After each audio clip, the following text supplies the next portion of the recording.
600%, which I think means companies should be paying you to take their drugs. But let's do some real math here. At Cost Plus Drugs for $12. So you tell me, Mr. Secretary, are patients better off paying $336 on TrumpRx or $12 at Cost Plus Drugs? You're comparing apples to oranges because you're comparing the brand drug to the generic drug. Yeah, to the exact same drug. Well, people should be buying the generic, and yes. Will you make those deals available to us so we can see them? A little transparency? We will make I've already said this. I'm happy to make the deals available, except for proprietary information and trade secrets. Senator Elizabeth Warren of Massachusetts is not a casual questioner. Before entering the Senate, she spent more than 3 decades teaching commercial law, contracts, and bankruptcy. She helped build the Consumer Financial Protection Bureau. Her work has focused on one question: what happens when powerful institutions make promises that ordinary people cannot afford to verify? On April 22nd, Warren came to this hearing with specific numbers: a $200 brand name drug, a $16 generic alternative, a $336 prescription, a $12 version of the same treatment. Then she asked the Secretary of Health a narrower question: who negotiated the agreements behind TrumpRx, and would the public be allowed to see them? Robert F. Kennedy Jr. was not being asked for a campaign message. He was being asked about prices, contracts, and the record. Watch how Warren builds the case. Thank you, Mr. Chairman. So, after President Trump and the Republicans slashed health care for millions of families, the president pitched his TrumpRx website as the answer for Americans who are worried about health care costs. He claims that TrumpRx has reduced prices by as much as 600%, which I think means companies should be paying you to take their drugs. But let's do some real math here. Take one drug, Protonix, a 30-day supply of this heartburn medication, costs $200 on TrumpRx, but there is an identical generic version of this pill called pantoprazole. Secretary Kennedy, do you know how much it costs for a 30-day supply of that drug at Costco? But I would say this, Senator. Do you know what it costs? President Trump has a different way of calculating. If there's 2 ways of calculating percentage. If you have a $600 drug and you reduce it to 10, that's a 600% reduction. But you know I only have 5 minutes. Do you know what the drug costs at Costco? I do not. The drug is $16 at Costco. TrumpRx charges $200 for Protonix, and Costco charges $16. Let's do another one. Pitocin is a treatment for heart arrhythmia. It costs $336 on TrumpRx, or you can get the generic at Cost Plus Drugs for $12. So you tell me, Mr. Secretary, are patients better off paying $336 on TrumpRx or $12 at Cost Plus Drugs? You're comparing apples to oranges because you're comparing the brand drug to the generic drug. Yeah, to the exact same drug. Well, people should be buying the generic, and we will be directing them to generic. To the exact same drug. We'll be directing them to the generic. So tell me, Mr. Secretary, you think people ought to be paying $336 instead of $12? Well, a lot of doctors prescribe the brand, so we're giving them 600% reductions on the brand. We will be directing them to the generic whenever it's available. So here's the thing. We know about brand names versus generic. It's a big pharma talking point in order to fool people into buying a more expensive drug. The generic is chemically the same. And here's the thing. If you're buying a drug on TrumpRx, there is a more than 1 in 4 chance that Trump's discount is actually a price hike.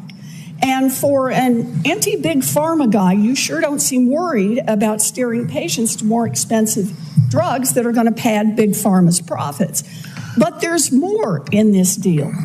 In exchange for these scam discounts, President Trump has exempted these drug companies from his 100% tariffs. So think about that.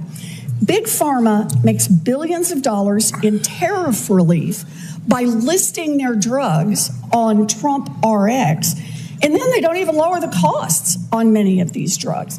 That is a great deal for Big Pharma. So, Secretary Kennedy, here's my question.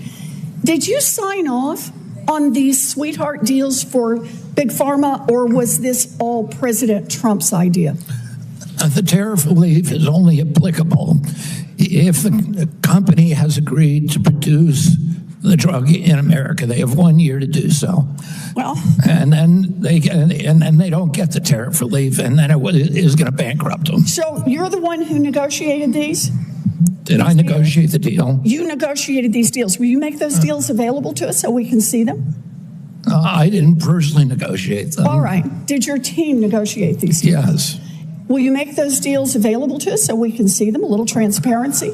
We will make I've already said this. I'm happy to make the deals available, except for proprietary information and trade secrets, which, when you pass the IRA... I will hold you to that, Mr. Secretary, because if these deals with Big Pharma are so great for Americans, then we should be able to see what promises have been made. You have the power to make this deal yourself. Why don't you do that? Why did you? We did this because you refused to do it. I think what we've got is Trump University. You have a lot more power to negotiate than we do. Stakes. We got the lowest prices in history. By healthcare costs, and you and Donald Trump are actually making the problem worse. The American public deserves better. The millions of people who are using TrumpRx disagree with you. I said the millions of people who are using TrumpRx disagree with you. They got a better than 1 out of 4 chance of paying more at TrumpRx than they would if they went to Costco. That's not much of a deal for the American people. Not on branded drugs.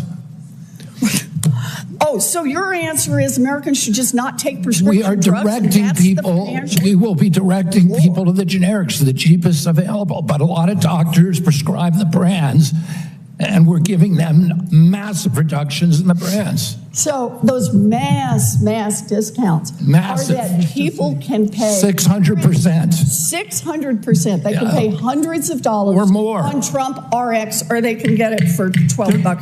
This is the second instance of the Secretary denying the public's right to know. That's all that the members on this committee have asked for. The full exchange leaves a narrow but important record. Senator Warren came in with numbers, not a theory, not a campaign line, a $200 brand name drug, a $16 generic alternative, a $336 prescription, a $12 generic option. Secretary Kennedy's answer was that Warren was comparing brand drugs with generics. That distinction exists. Prices can vary by dosage, pharmacy, insurance coverage, and the specific product a doctor prescribes. But the response created its own contradiction. Kennedy said patients should be buying the generic when it is available. He said the administration would direct them to it. That is the point. If the generic is the lower-cost option, then the question is not whether a federal website can advertise a discount on a brand-name drug. The question is whether a patient is being shown the cheapest realistic option before they pay. For someone with insurance, that can mean a lower copay. For someone without it, it can mean the difference between $12 and hundreds. The hearing also raised a second issue: the agreements behind the program. Warren asked who negotiated them. Kennedy said he did not negotiate them personally. Then he confirmed that his team did. She asked whether Congress and the public could see those agreements. His answer was yes, with exceptions for proprietary information and trade secrets. That is now part of the record. And it matters because public programs are not judged by slogans. They are judged by terms. What did the companies agree to? What did the government give them? Which drugs were included? What prices were compared? And who gets to verify the savings? There was also the claim of a 600% reduction. In ordinary percentage terms, a price falling from $600 to $10 is roughly a 98% reduction, not 600%. That may sound like a technical detail. It is not. When government officials use numbers to sell a policy, the public has a right to know what those numbers actually mean. This hearing did not establish that every TrumpRx price is higher than every alternative. It established something more basic. A patient cannot evaluate a promise of savings without the full comparison, and the public cannot evaluate a government deal without the files. The permanent record shows the prices were read aloud, the contracts were requested, the answers were qualified. In healthcare, accountability begins where the advertising ends.